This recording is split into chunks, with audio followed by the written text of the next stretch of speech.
Hi water signs, Cancer, Pisces, and Scorpio.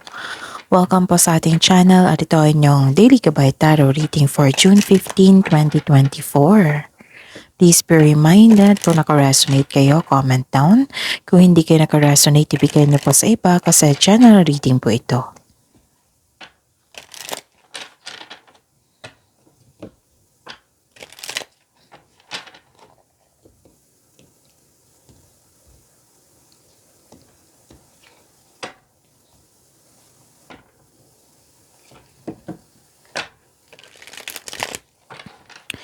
Gamitin ang reading na ito bilang gabay lamang.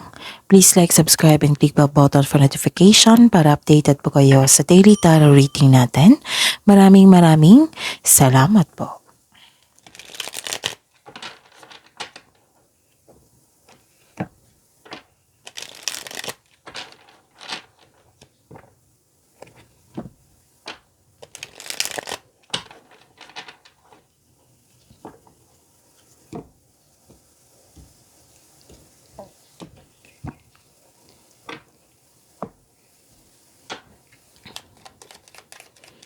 Spirit's Guide, mga ganap ngayong June 15, 2024. Para po kay Cancer, Pisces, and Scorpio, I need 3 cards po.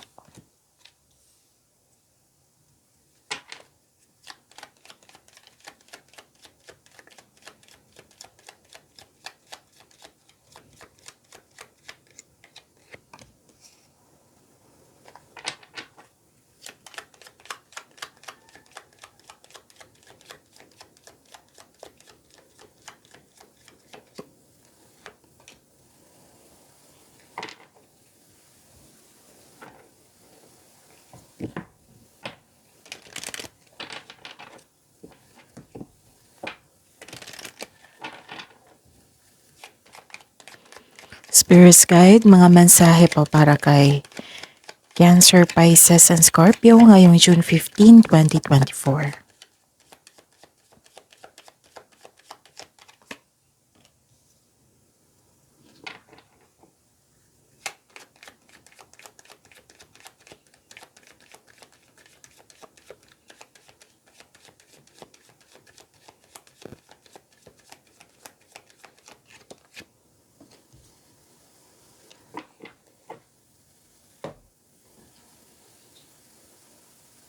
Okay. Ngayong June 15, 2024 para po kay Cancer, Pisces, and Scorpio. May nakita ako ditong nagkaroon ng delay, pwedeng blockages, or nabibigatan. Kasi may nakita ako ditong matigas ang ulo, ayaw makinig. Oo, the other day pa ito. It might be, so sa pagkakatanda ko, meron to kahapon. So, may naulit na mensahe, meaning, kailangan yan bigyan ng atensyon. Baka maaring bigyan niyo po ng solusyon at aksyon. May nakita ako ditong obstacle. Pwedeng delay ito ha. At blockages. Tapos may nakita ako ditong pwede din na may yung nagkaroon ng self-study. Pwede din na nag-aaral kayo ngayon or nagre-research kayo. Pwede din nagbabasa kayo ng isang document or libro. Basta po may clarity, may makuha kayong clarity.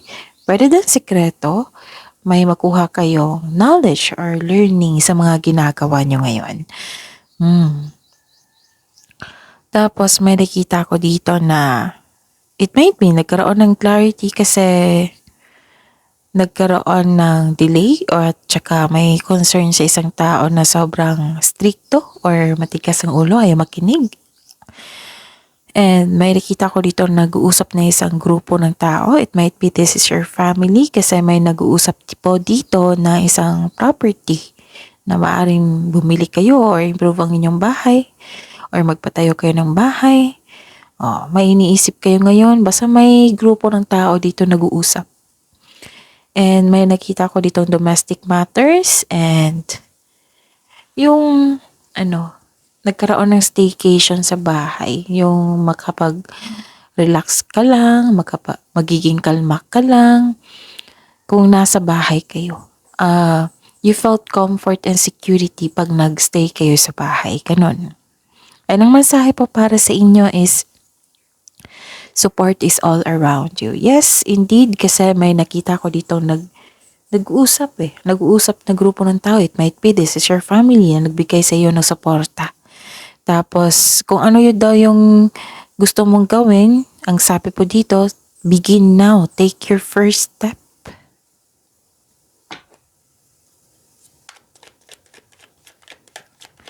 Spirit guide, energy po ni Cancer, Pisces, and Scorpio ngayong June 15, 2024.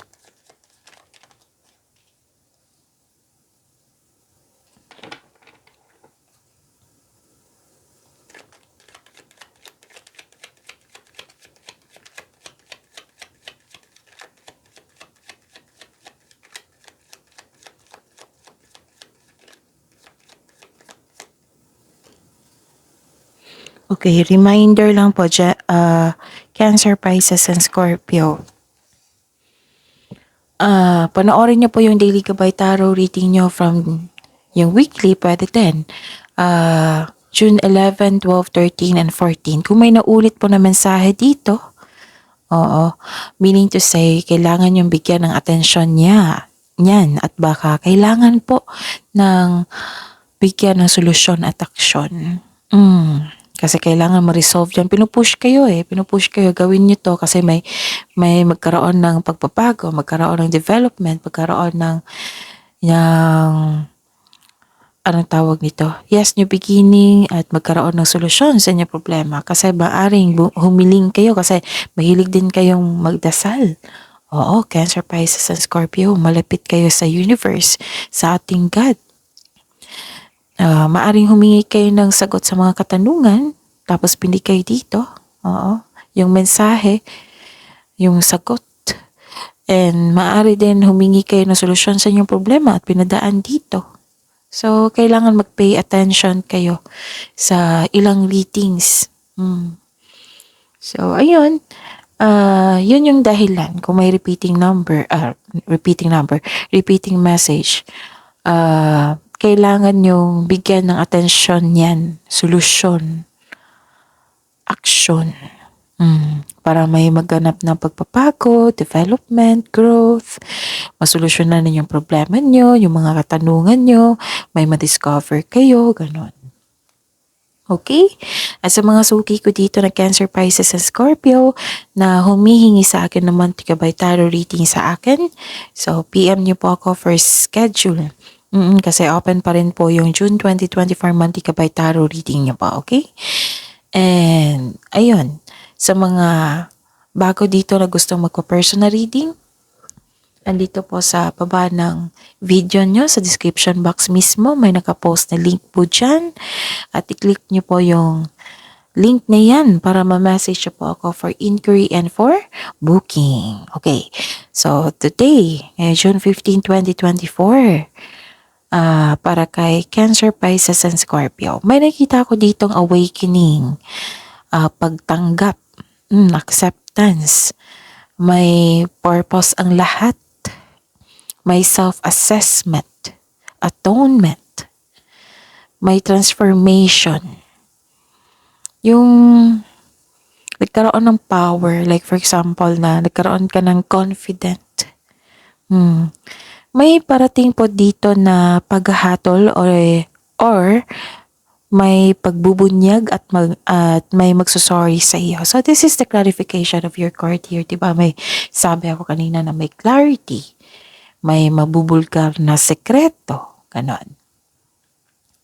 May makuha kayong kaalaman. Okay, so this is also means accept and release your past. Baka ito yung dahilan na nagkaroon kayo ng blockages, nahihirapan, kasi nag-look back pa kayo sa nakaraan. So, ang sabi po ng card dito, na accept and release your past so you are able to enjoy the next phase of your life. Kung may nangyari na, surrender, embrace nyo, tapos surrender, accept the fact na nangyari na yan, and i-let go mo, i-release, and forgive. Forgive everyone, forgive yourself. And ang kasunod niyan is healing process. I know that healing is, matagal yan. Pero at least nasimulan na. Okay? So, this card tells you na answering the call the call to action creates new opportunity. So, binigyan mo na ng action. Nagkaroon na ng movement, nagkaroon ng transformation, tanggap mo na, nagkaroon ng willingness to move forward. Okay? Kung may nagkamali sa inyo, kailangan yung tanggapin yan at patawarin. So you can able to successfully let the past go. Ganun. Patawarin nyo na. Pwede mo naman hindi siya kausapin kung nag-cause man ito ng trauma. Pwede nyo siya patawarin through your mind and heart. Para sa peace of mind yun po. Maaring may bumalik sa inyo at humingi ng sorry. Makipag-connect sa inyo. So, sabi po ng card dito, ilang beses na po sinasabi dito na seek forgiveness in order to move forward. Kung nagkamali na kayo noon, kung nagkamali kayo ng, like for example, nagkamali kayo ng desisyon noon, so wag nyong, hindi ibig sabihin magkakamali din kayo ngayon. Yung same situation before. Kasi kung yan yung iniisip nyo na same pa rin ang resulta, magiging resulta ngayon na magkakamali kayo katulad ng dati. Walang development na mangyayari yan. So, focus kayo on releasing the past. Focus kayo sa pag-release sa past and move forward. Hindi ibig sabihin nagkamali kayo noon, magkakamali kayo ngayon. Kasi natutunan mo na eh. Not unless kung hindi ka natuto sa nakaraan. Dapat i-let go mo yung past. Kunin mo yung learning journey doon. Para may matutunan ka at maiwasan man yung pagkakamali sa susunod. Diba? So, move forward into a new and more successful period. Kasi may parating po na success dito eh. I-acknowledge mo po, sabi po ng card. And kung sa financial growth ito, tungkol sa financial, magkakaroon ng financial growth din. Basta may willingness to let go the past. Hindi ibig sabihin magkakamali kayo noon, magkakamali din ngayon. So, accept the fact and learn from it and let go and forgive everyone and to yourself. Forgive yourself and move forward. Okay? Give chance din. Give chance sa inyong sarili. And, ano pa ito? Ang sabi dito na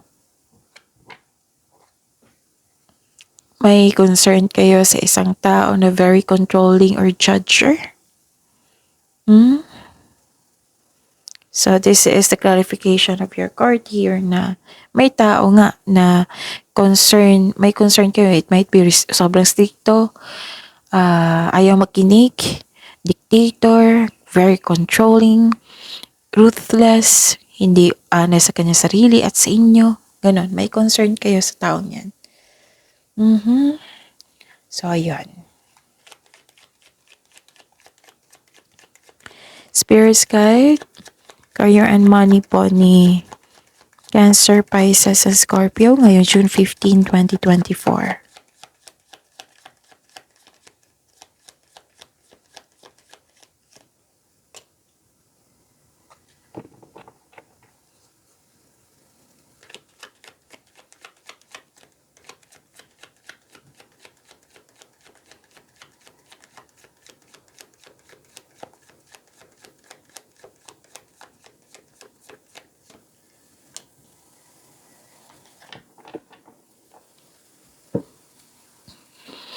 Okay.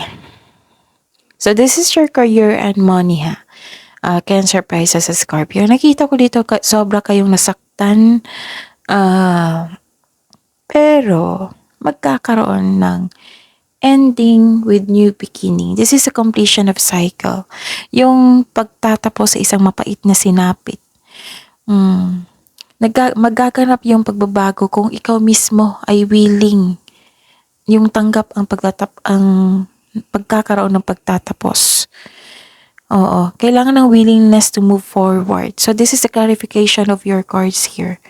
Oo, na tatlong card na po nagsabi dito, yung kailangan na kung may nangyari, nasaktan kayo, kailangan ng willingness na mag-move forward, tanggap na ang mga nangyari. Kasi kung tanggap mo na, lumilika po ito ng pakiramdam ng kapayapaan at pasasalamat.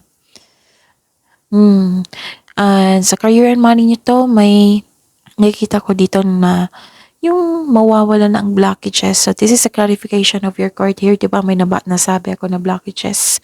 So, mawawala ng blockages na nagdulot ng pagkawala ng, like for example, pagkawala ng trabaho or hadlang sa pananalapi at hadlang sa kaperahan. May parating po na biyaya na magbibigay daan ng mas maunlad na panahon. So, ayun. Same pa rin. Tatlong card na po nagsabi dito. Accept and learn the past situation. Don't worry. Nakikita ko dito mawawala na yung blockages po. Sa career man, sa money nyo, pagtatapos sa isang mapait na sinapit. Kasi willing na kayong mag-move forward eh. Tanggap nyo na. Nagkaroon na ng peace of mind. Ayun. So, accept and learn the past situation. Nakikita ko yung willingness to move forward. Nawala na yung blockages. Okay? Yung like for example, kahapon, the other week, yung feeling trapped kayo. Nagkaroon ng restriction, which is the clarification of your card here, na this is movement, this is transformation. Ilang beses na lumabas dito.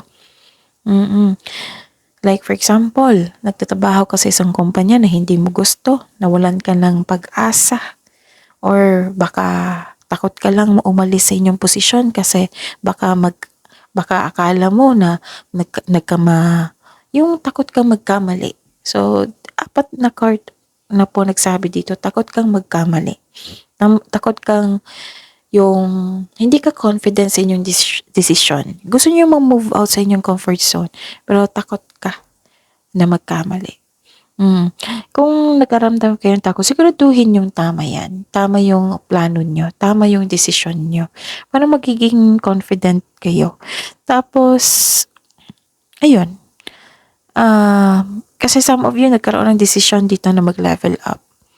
So, kailangan talaga na bigyan ng solusyon yan. Pagbalanse, pagkakaroon ng power like confidence. And may go signal naman po dito. Ilang beses na lumabas dito. Ito begin now. Take your first step. Support is all around you. Magiging confident ka kung ayaw nyo makinig sa iba. Magiging confident ka kung nagkaroon ka ng konkretong plano. Kasi alam mo yung consequences. Like for example, consequences, ano yung expectation ko, ganun. Isipin nyo, pagpaplano, kung tatanggapin ko itong opportunity na ito. Ilan sa inyo nagkaroon ng problema na po sa kaperahan, magkakaroon na ng mawala na yung blockages na yan. And ang sabi po dito ng card nyo na humingi po daw kayo ng guide kay God para mapalaya mo ang sarili mo sa takot na nararamdaman mo. Kasi nakaramdam ka ng fear. Okay? At may nakita rin akong solusyon dito. Kausapin niyo mo yung family mo kasi may nakita ko dito support is all around you. Dalawang card na po nagsabi dito na nag-uusap kayo nag-uusap. So, kausapin mo. Spirits guide, love life, self-love, partnership, and romance ni Cancer, Pisces, sa Scorpio ngayong June 15, 2024.